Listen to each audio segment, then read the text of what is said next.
Queridos irmãos e irmãs, a primeira leitura que nós ouvimos do profeta Amós e também o Evangelho nos deixam claro que há um projeto de Deus e um projeto contra Deus. Há um plano divino de salvação e há um projeto, um plano contrário ao plano divino da salvação. Há o reino, uma proposta do reino, e há também uma proposta do antirreino.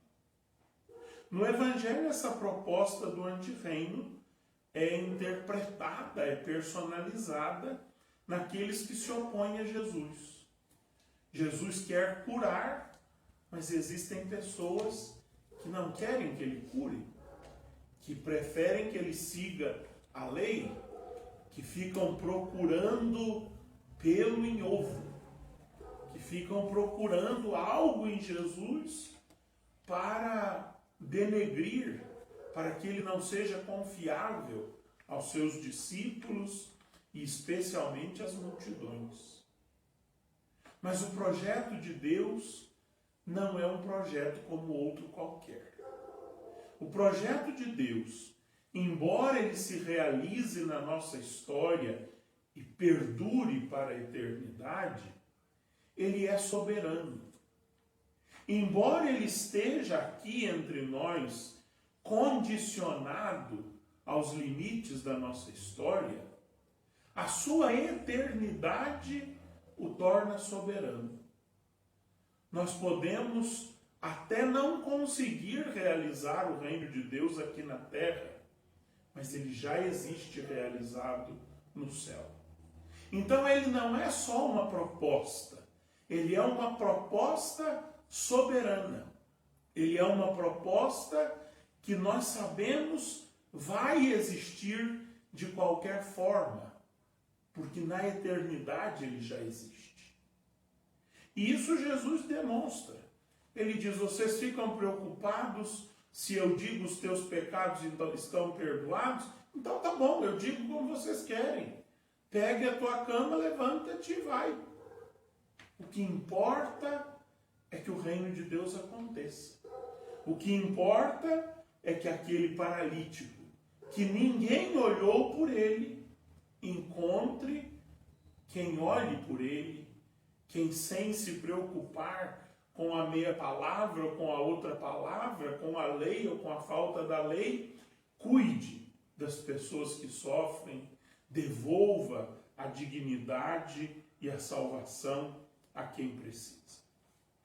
Na primeira leitura, nós lemos hoje, curiosamente, a vocação de Amós. O profeta Amós, ele não conta, como os outros profetas, a sua vocação no início do seu livro. Aliás, Amós não escreveu um livro. Todos os profetas que nós temos na Bíblia não foram profetas escritores. Foram profetas oradores, profetas que falaram. E os seus discípulos, as suas escolas, é que registraram as suas profecias. Nenhum profeta escreveu o próprio livro, a própria profecia. Mas o livro de Amós, então, não conta no início a sua vocação.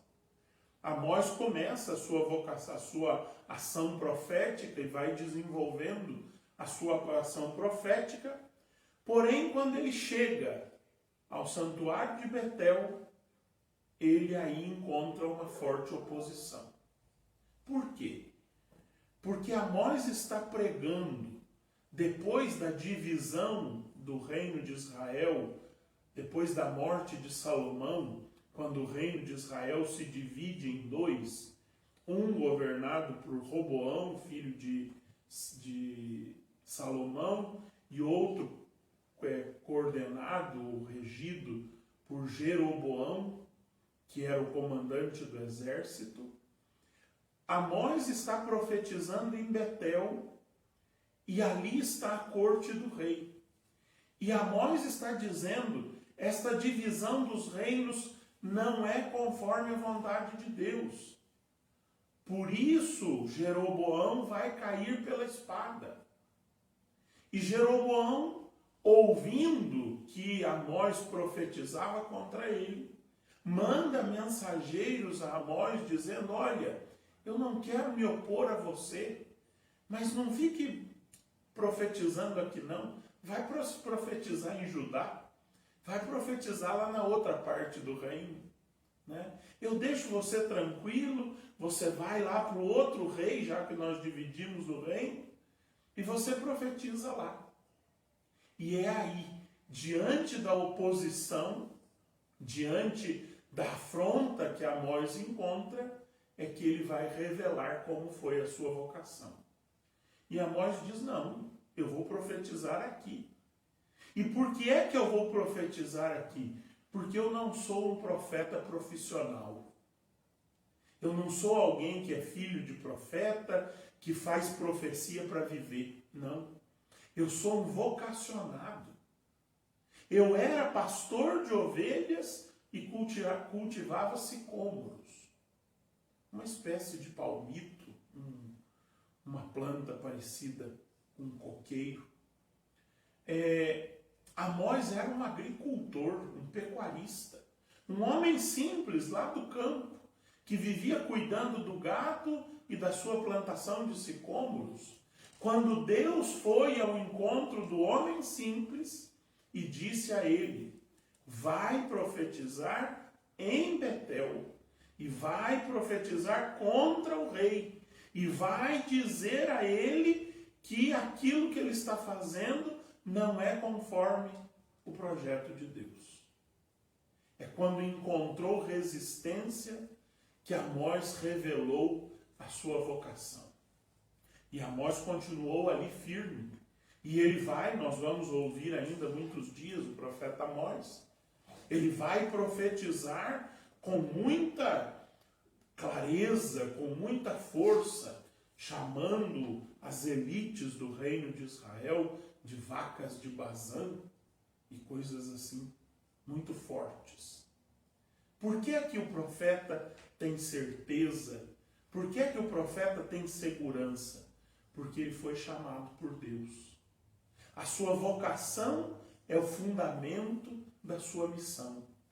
Ele tem consciência de que a crítica que ele faz ao governante não é uma crítica voluntariosa. Eu não gosto desse governante, então eu vou criticá-lo. Não.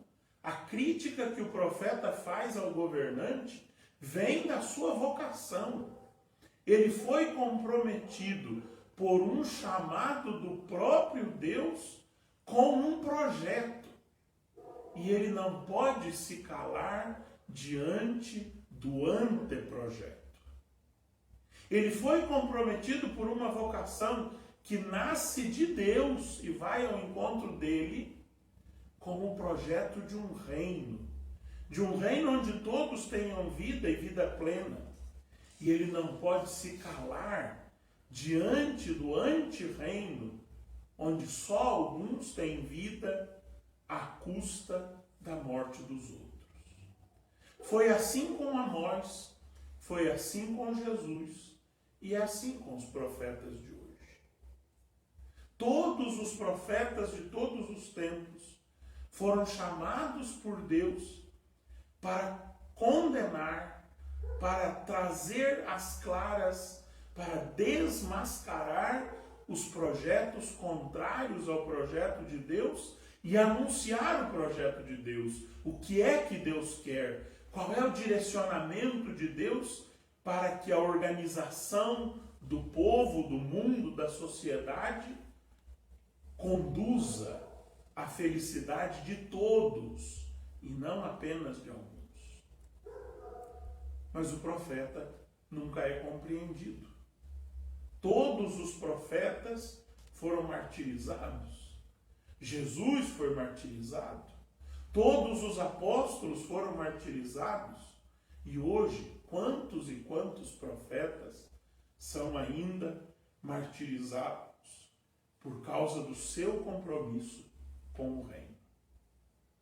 Nós precisamos rezar pelos profetas de hoje e tomar cuidado para que nós cristãos não sejamos os arautos do antirreino, não sejamos os arautos do anteprojeto de Deus, não sejamos aqueles que se aproximam de Jesus e ficam procurando as picuinhas. Ah, mas você não pode dizer isso porque isso é comunismo, porque isso é socialismo, porque isso é não sei o quê, porque isso é não sei quanto. Não sejamos aqueles que, como os emissários do rei Jeroboão, vão até Amós e diz: olha, é bom que você profetize, mas aqui não. Vai dizer isso em outro lugar. É muito fácil ser operários do antirreino, do contrário a Deus. E nós sabemos até o seu nome. Mas o nosso desafio como cristãos é compreender a nossa vocação e a nossa missão. Embora nós não sejamos grande coisa, talvez sejamos como Amós, homens e mulheres lá da roça, que criavam gado e cultivavam sicômoros. Mas o Senhor nos chamou e nos deu um projeto, um evangelho, para que nós edifiquemos o mundo naquilo que diz respeito a nós a partir deste evangelho, a partir deste projeto. Sejamos fiéis ao projeto